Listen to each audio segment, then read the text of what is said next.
I've started to type this post so many times, I've forgotten. Every time I type it, it's a novel and I feel like no one would want to read it, so I never post. But I'm to a breaking point, so I'm going to post it anyways and hope a few of you actually want to spend too much of your day reading it. Most of you won't want to hear about my stupidity. If it's too long, just scroll to the next post. For those that actually may want to stick around, I'm in an extremely toxic relationship that I can't seem to quit. I'm 38 male, wife is 37 female. We have 2 daughters, 9, 6. We've known each other since we were young. Dated in HS briefly, then broke it off. Reconnected over a holiday break when I was a freshman in college and she was a senior in HS, and started dating. She ended up attending the same college as me. We got married a few years out of college. A few years after that, we bought a house, then had our first daughter, then second daughter a few years later. I think it's important to note that my wife has emotional trauma from her best friend being murdered when she was a junior in HS. A truly sad story of wrong place, wrong time. She also has sexual trauma from her college years that I didn't find out about until just a few years ago. She kept it secret for well over a decade.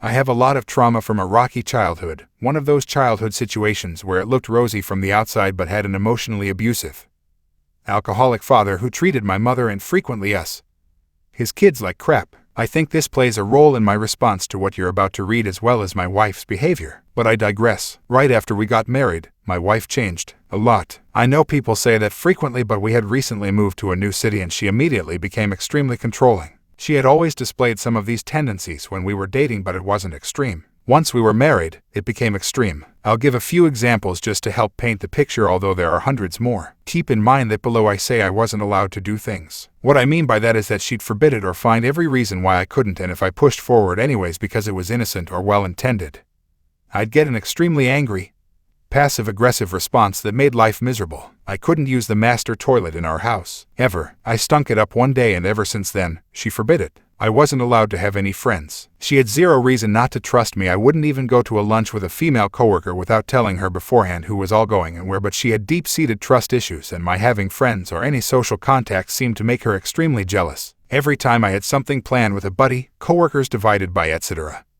there was always a reason she'd find that I couldn't go, even if it had been long planned. If I did, I was picking them over her or them over our family. As a result, I went nearly a decade without a single guy's night or any real socialization with anyone that didn't also include her. She values sleep, who doesn't? But if I woke up in the mornings before her, I was to lay in bed until she got up so as not to wake her. Even on the weekends when I'd wake at 7 and her 9, 2 hours of just laying there, trying to be quiet on my phone. In the evenings, I was to go to bed when she did so I didn't wake her. If she went to bed at 9, that was my bedtime as well. I could go to bed earlier than her, but never later. I'm not allowed to touch her car even though I was paying for it. I couldn't wash it, clean it, back it out of the driveway. When I was hesitant on having kids, we were 27 over 26 at the time because we were debating a move. She legitimately told me several times that if I wasn't ready to have kids, she was going to have to leave me because she wanted to by the time she was 30 and she was already 26. I wasn't allowed to cook on the stove because I had made her let a pot boil over once and it made a mess that took forever to clean. One time, I cooked a nice dinner before she got home from work, cleaned everything up except for the meal itself so the kitchen was spotless. When she walked in, she was angry that I had cooked because I still don't know. I wasn't allowed to do it and I did it anyways. She would hawk our bank account, even though we had a comfortable amount of money in there.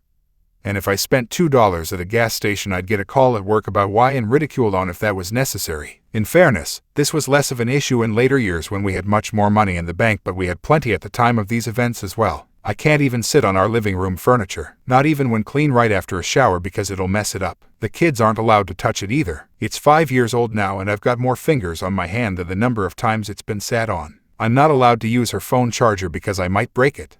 Hell, I even have a certain way I have to mow the yard. Clippings have to go a certainly direction, or I'm not allowed to do it and she'll do it herself. And then she'll be mad that she had to do it. Everything has a place and a method and a process, and if you don't do it exactly how she wants, all hell breaks loose. If she's not clinically OCD, then she's close. You get the picture. I know it sounds crazy to deal with that and much more, but it's definitely one of those things that turned up over the years like a frog sitting in a heating pot on the stove. It doesn't hit you all at once, it just gradually gets worse and worse. Okay, so that's bad enough, but then there was the lack of sex. I now know some of this is because of her past trauma, which she refuses to get help for because I will not have someone tell me how to think or feel. But once we got married, our sex life disappeared. It went from about 1x a month when dating, engaged to 2-3x a year at most, with some dry periods lasting 1-1.5 years. We'd go on exotic, romantic trips, and she refused to touch me. There was always an excuse, but the most common one was that she didn't want to be viewed sexually by me. She was not going to be my sex doll. Again, I think a lot of this was a trauma response, but I didn't know about the trauma for much of the time, and it caused a lot of resentment and constant feeling of rejection. We added kids in the equation in our late 20s, and that's only compounded the anxiety, stress, OCD to the point her own parents refused to visit because they felt unwelcome and uncomfortable. If they do come into town, they live 4 hours away. They stay in a hotel so they don't have to be in a stressful environment and can leave if she goes off. I tried everything I could to fix things over the years. I killed myself at work, working 60+ hour weeks so she could work a flexible PT schedule and raise the kids in agreement that she wanted and to which I agreed. When I got home in the evenings or was home on the weekends, I took over as many chores in the household and with kiddos as possible to try to relieve the tension and stress. I walked on eggshells daily. About 5 years ago, I snapped. We had been in a 1.5-year dry spell sexually, and we were arguing daily. Life was hard. Work was hard. Kids were hard. While at work one day, I attempted to look up a coworker's skirt as she was bending over. She realized what I did, filed a sexual harassment complaint, and I was immediately fired. Career I'd spent a decade building. Done. And my firing, and why I was fired, made its way through all our social circles. Let me be clear, there was zero excuse for my actions. It was unfair to the woman. It hurt my wife. It hurt my family. It was a horrible decision, and I deserved to have the crap beat out of me because of it. It was flat out wrong.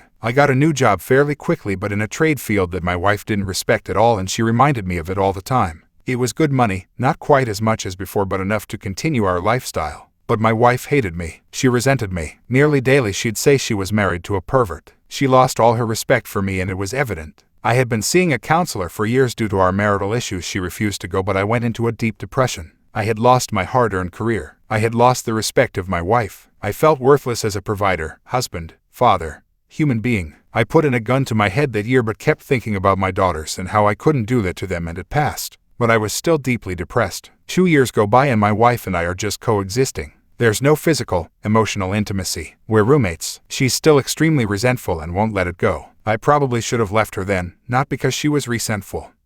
I get that. But because she was still holding it over my head, and it was still affecting her immensely, and she was hurting me immensely because of it. At some point, in one of our calmer moments, when she was actually feeling a bit frisky, an extremely rare occurrence, I brought up the idea of someone else in the bedroom. I don't know if it's because I had seen it regularly in pornography. I didn't watch porn a ton, but certainly did some after years without sex. I don't know if it's because I felt guilty for what I had done. I don't know why I brought it up. But I did. She was clear that she didn't want to act on it at all, but the idea of it turned her on, and we had amazing sex for the first time in many years. So, naturally, I brought it up more often, and that got her in the mood more frequently. Our relationship started getting better. She genuinely started to treat me better.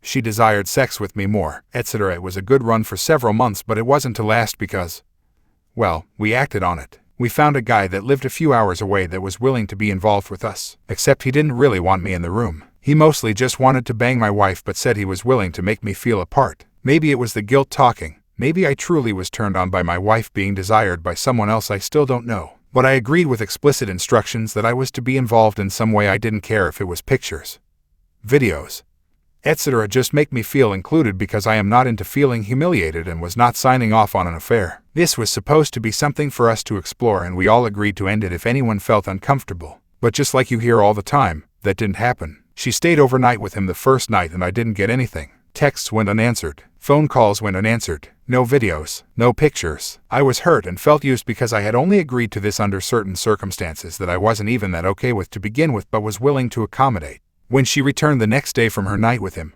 I told her I wasn't mad I had ought this, but that wasn't at all what I was looking for, and it couldn't happen again. It was too late. She had fallen for this guy. She admitted that he would be a bad husband and a bad father, but she was really attracted to his confidence, independence.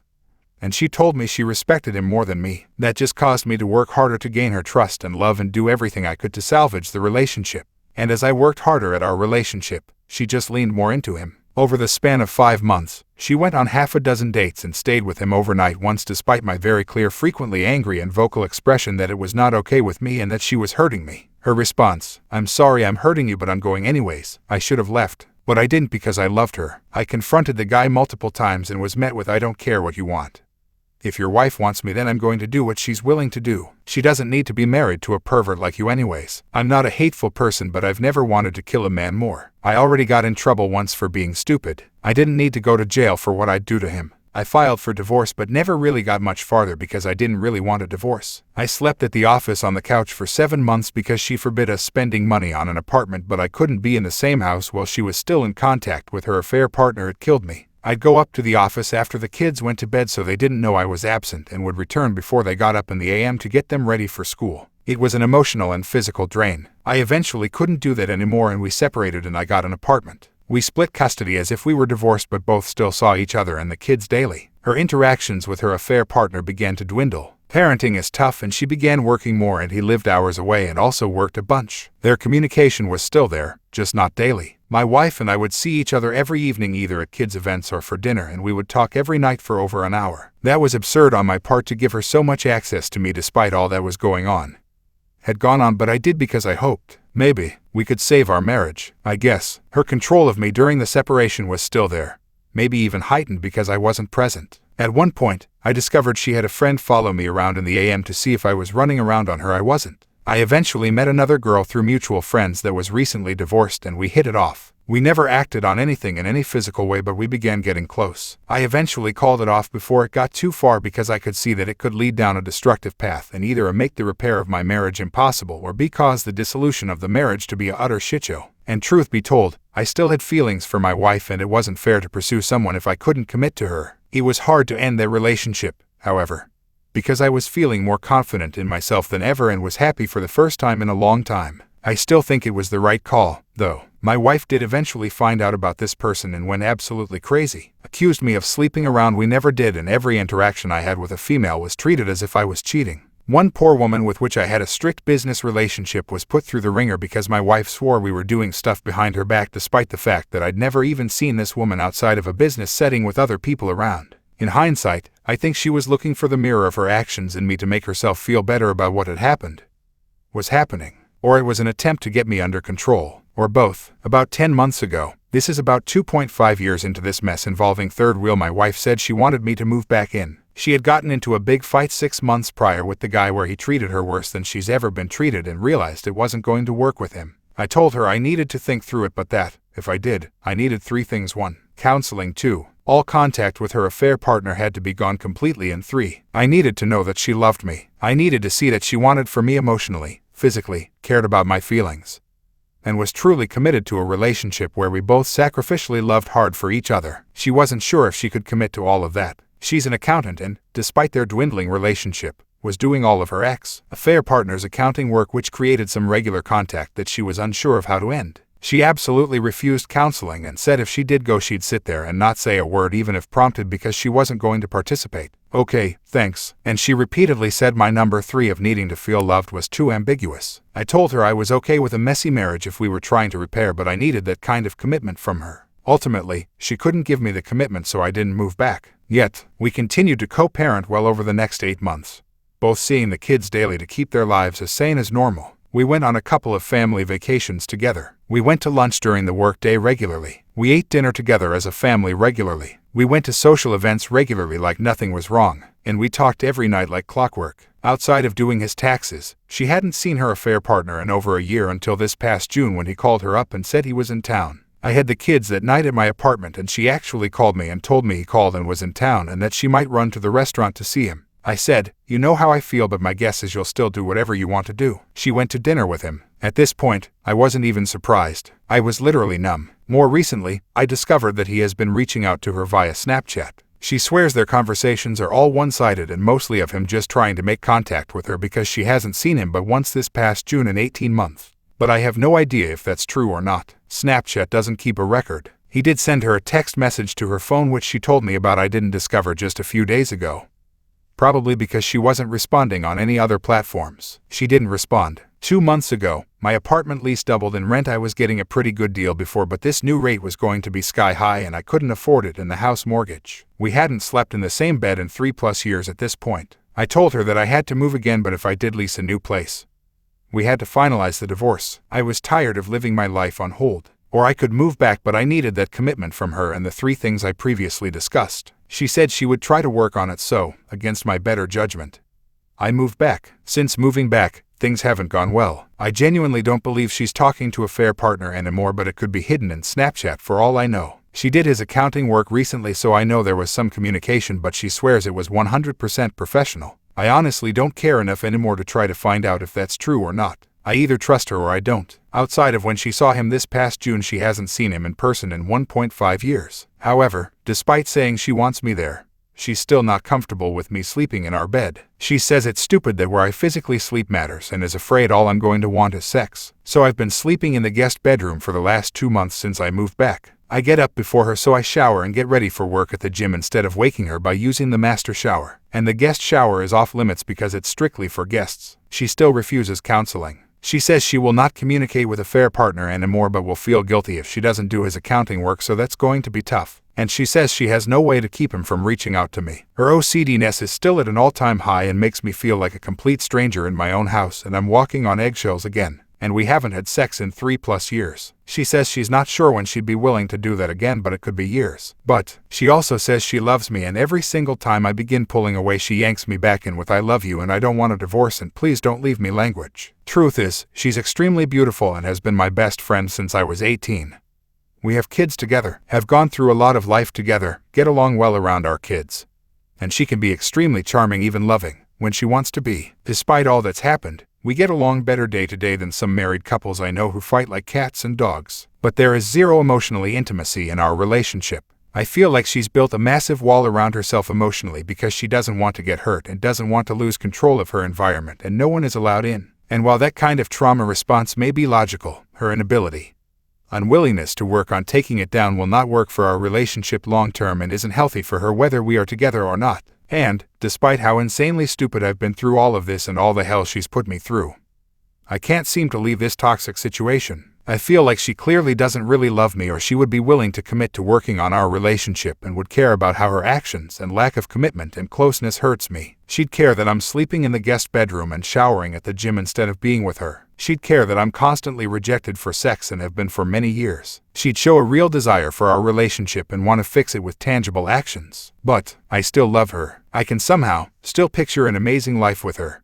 even though it'll probably never happen and I'm holding on to a pipe dream. I sometimes still feel like she cares for me, even though her actions consistently show that she doesn't and that she doesn't respect me. And she'll admit she still hasn't forgiven me for my selfish and completely inappropriate actions 5+ years ago, which is part of her hesitation. To be honest, I've now started to become more emotionally imbalanced. I'm snappy more than I should be because I'm still hurt from the past and from her lack of willingness to just say, "I love you and will do whatever it takes as long as you are too." I'll never get that from her, and I know I have to do something. If you've hung around this long, thank you. You didn't have to read my shitshow novel, but I appreciate it. My question is, why can't I leave this relationship? Why can't I just acknowledge how unhealthy it is? Why can't I just move on? Why am I so codependent on her? What the hell is wrong with me?